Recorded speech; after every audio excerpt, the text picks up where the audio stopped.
Eccoci. So, here we are with Andrea Sasso. Hello, Andrea. How are you today?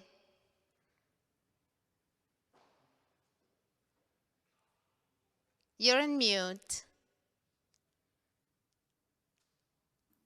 That's a classic. I understand. It's true. The phrase of 2020, isn't it? Yeah, you're on mute. Or can you hear me? Exactly. We'll skip that one. Yeah, I think every Google Meet in the last year start with, can you hear me? Okay, that's fine. So here we are with Andrea Sasso, Director of Business Development at Skinlabo. After 10 years in finance, strategy, and business development in Europe and the United States, Andrea left corporate and took her experience with her to the startup world. She's responsible for corporate partnerships and business development. She will tell us how Skinlabo went from 0 to 60,000 new customers per month. In that journey, we'll discuss how e-commerce, direct-to-consumer, and digital native vertical brands are disrupting the beauty industry and how innovative new brands are building a relationship with the customer in ways traditional brands never could. Please, Andrea. Great. Thank you so much, Anastasia. Perfect introduction. There's nothing much I have to add. I won't do a monologue here for 20 minutes. I want to leave some time at the end for questions so I can tell you about what you're really interested in. So where I'm sitting here is the most physical location of Skinlabo you can imagine. It's not a shop, it's in our office. It's our own little pop-up shop. We are otherwise completely digital. We sell only through our own website. And I will focus today not only on, really, I will not focus on Skinlabo because you can ask me anything about Skinlabo afterwards. But I want to talk to you about the beauty industry, which I think is much more interesting to all of you. I think thank you for the introduction, Anastasia. I think I don't have anything to add. Again, if you have questions on how I got here, please feel free to ask them towards the end. Interrupt me anytime as well if that's helpful. I will. Good. So the beauty market, like any market, is a bit hard to define, but let's say if we talk about beauty and personal care, it's about a $500 billion market globally. It's growing continuously. In 2020, we were at 483 billion. We expect this to be 784 in 2025. So that's quite a jump in only 5 years. The most interesting bit about the beauty market at this point is while the market is growing overall, nearly all of the growth is coming from online. So online is growing at about 5% every year, while the offline market is declining. So we have a bit of cannibalization, but all the growth of the market comes from online. At this stage, we estimate that the e-commerce part of beauty is about 14%. That's the number of 2021. That's opposed to 29% in fashion, which all of you probably know even better and certainly better than I do. So that's half, that's 50% compared to fashion. So we see still massive potential for growth in the online sector of beauty, or not sector, in the online part of the beauty market. The most interesting bit, though, when you look at those e-commerce sales, when you look at traditional retail, you look at Douglas and Sephora, and you even look at traditional brands like L'Oreal, Bayersdorf, Nivea, anyone you can think of, anyone you know well, in traditional retail, 96%, that's a lot. That's nearly 100%, right? 96% is traditional retail from traditional brands. Now, if you look at e-commerce, the picture is nearly the other way around. So in e-commerce, 86% of sales are from other brands, niche brands, new brands, brands that you may not ever have heard of, or you just heard of the first time 3 months ago and you were scrolling through your Instagram. So there's a complete reversal, basically, between who's selling online and who's selling in the traditional offline channel. And so I've given you a bit of numbers because I always like to give people a bit of a framework, but really I want to talk to you about the why. So why is that? Why is online working for niche players so well? And I think there's a couple of reasons for it. And the key thing is the customer is more educated than ever before. They have any information they want at their fingertips, like literally. Like we all have our little phone here that we use between, I don't want to even guess how many hours a day, especially in the moment. So we can find anything, whether it's trends, whether it's ingredients. We know, well, if we don't know, we can find really easily what do we want in our products and what we don't want in our products. Hence the huge advent of clean beauty and this focus on ingredients. Same goes for beauty routines, right? If you don't know how to use certain products, before you needed to find your old Vogue or your old Glamour and figure out how to do that. Now you just Google it and you'll find. The problem is also you probably find 5 different answers. So you do have to figure out who to trust with your skincare.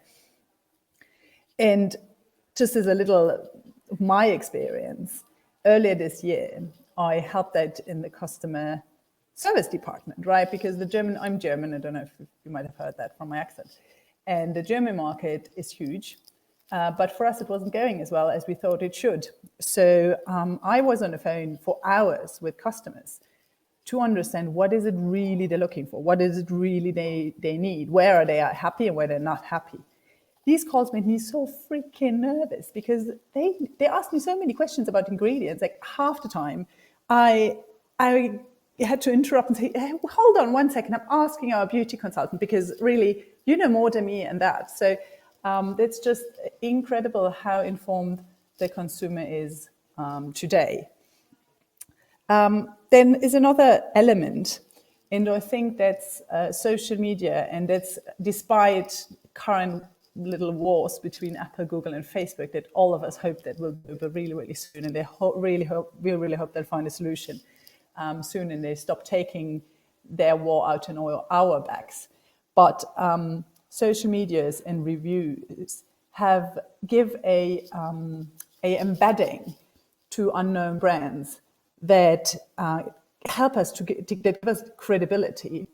The way before we could never afford, right? You can't to go into be listed by Sephora and get written about in Vogue. I mean, the resources you need for that are prohibitive for small players. That has completely shifted now, and so that's a huge opportunity for small brands. Still, well, brands that are still small because we don't intend to be small for very long.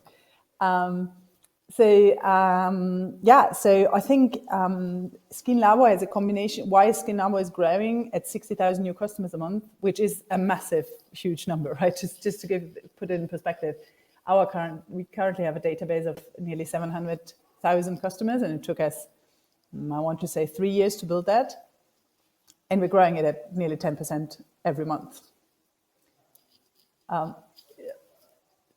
You're appearing as do you want to ask a question, or is that just a trick of the backstage? No, it's just to say I'm here. I'm listening to you. Good. Okay. Do interrupt me if you have any questions. So Skinlabo we are lucky, right, in the sense that we're in the right space at the right time, but that's maybe also a little bit by design. And for us, the product is massively important. So we have we're active. We're focused on active ingredients, right? So it's all about having just the right ingredients, having just the right concentration. And so, but the product for us is really, really important. But nearly more important than that is we are a super data-driven company, right? We're a performance marketing company as much as we are a beauty company. And so but then we are still digital. So one of the key challenges if you're digital is you can't, like if you walk into Sephora and then you just say, oh, I want to try this one and then try this one, and you end up with 7 creams on the left hand and 8 creams on the right hand, a bit of perfume on top. We can't do that. So what we do, to convince, to let our customers convince themselves that the product actually works and the quality is actually what we're promising it to be, we want people to try our product, right? And that's also why we made an offer to Powwow here, and that you might all have received the last weekend, because we want you to try. We're really happy to give you a free product. Yeah, we're not making money on that. It's definitely not. It does cost us a bit, but we really want you to try, because we are so convinced of the quality of our products that we know that you'll fall in love. Not everybody, but 30%. So we have a retention rate of 30%, which is quite high in comparison to other brands.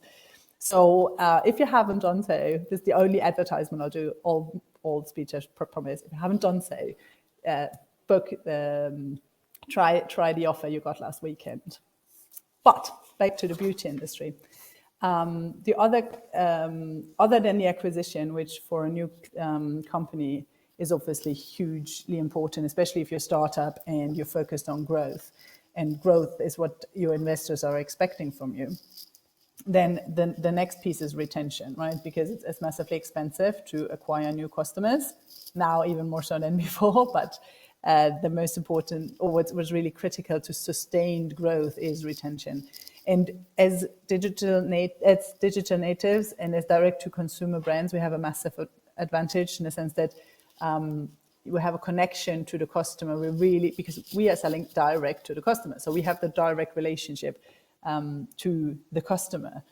And so, as just to give you an example, so we have and every company has a different way of doing that, right? So what we believe in is our products are really straightforward, but they are so precise that those products are going to work for you and others they won't. And I can tell from my own experience. I love our products, but I've tried products and they're bestsellers. They work really well. They sell really well. For me, they don't work. It's just the wrong product for my skin type. And I've never had that before, like with general brands, because they're so generic. They somehow work for everybody somewhat. With if you have specific active ingredients, some are going to work amazingly well and some are not, right? So to make sure that people get the right products, we have an amazing beauty consultant team. I would love to walk you over here, but I think that would go out of the scope of our discussion here. But we have 18 beauty consultants of nearly all the European languages now. I don't know exactly how many European languages there are, but we have vertical brands now in nearly every country. Let's say in nearly every language, because some countries we can combine. And they have 2,000 direct customer contacts a day. That's massive, right? Between WhatsApp and messages and phone calls. And so every direct-to-consumer brand has their own way of connecting with the consumer. But we just believe that it's all about the human touch, because digital can be a little bit cold. But we are still all social animals, and we really look for that connection with actual people. So I will finish on this actually, is that digital is a massive opportunity, but we also do want to make sure that long term, post this pandemic, when we finally can move as freely as we were used to, that we do find both, right? We do find all the potential of digital, but we do get these connections with real people, because that's in the end what we're all looking for. That's it. I entered before and now here I am. So, yeah, if you want to, we have 2 questions, okay? So the first one is, does Skinlabo plan to have physical stores in the future? Yes, that's a good question. And one of our big competitors in the US, they do that now. We don't know yet, not in the near future. Maybe we'll do something like a pop-up shop, right? Because it's just a nice opportunity to get in touch with the people. But going offline requires massive amounts of capital. And so far, we've done everything we've done so far. We've done that with basically 6 million investment. So we are now at $1.5 million of monthly revenue with 6 million investment, which is a pretty good rate. And we're just raising another round of 7.5 million. If we were to go offline, we would require totally different, ranges even of capital, right? So it is absolutely a possibility. And there's a lot of people who believe omni-channel is the way to go. So it's not for us in our immediate future, but it might be in at some point. Okay, thank you. And the second question is, what is the beauty sector doing to be more inclusive? I mean, we talked about inclusivity before, so fashion, and so what is beauty doing to be more inclusive? Yeah, so I think you probably have to distinguish between skincare and color, all right? So makeup. For skincare, it's no, I don't want to say it's easier, but it's a bit different, right? So we started with mostly anti-aging products because that's just it's easier to sell. There's a more specific demand. There's a more clear reason why you see if you already have a bit of wrinkles like myself, I do see a much bigger difference now than I did 15 years ago, right? But at this point, we have a range that goes from basically, like we have clients from like 20 to I don't know, 80. So that it's when we think of diversity and inclusion in terms of age, when we think of different skin types. Skin types and colors, origins, ethnicities. Again, we go with it with a really broad selection because our objective is to make high quality beauty accessible to everyone. So we just go with a really, really broad range. And for creams, like for instance, skin color oftentimes doesn't. It will work with different skin colors or origins. It's more about okay, you have dry skin, how old you are. And again, this is where our beauty consultants come in, because they have that conversation with every single person who wants it to find the right product for them. When it comes to color, of course, then it's maybe less about age, it's more about your skin tone. So again, I mean, a good example is MAC, for instance. They have like 1,700 colors of everything, right? And it's all about the right balance and making sure that you have an offer for everyone, and that's what we're trying to do. That's when it comes to the product.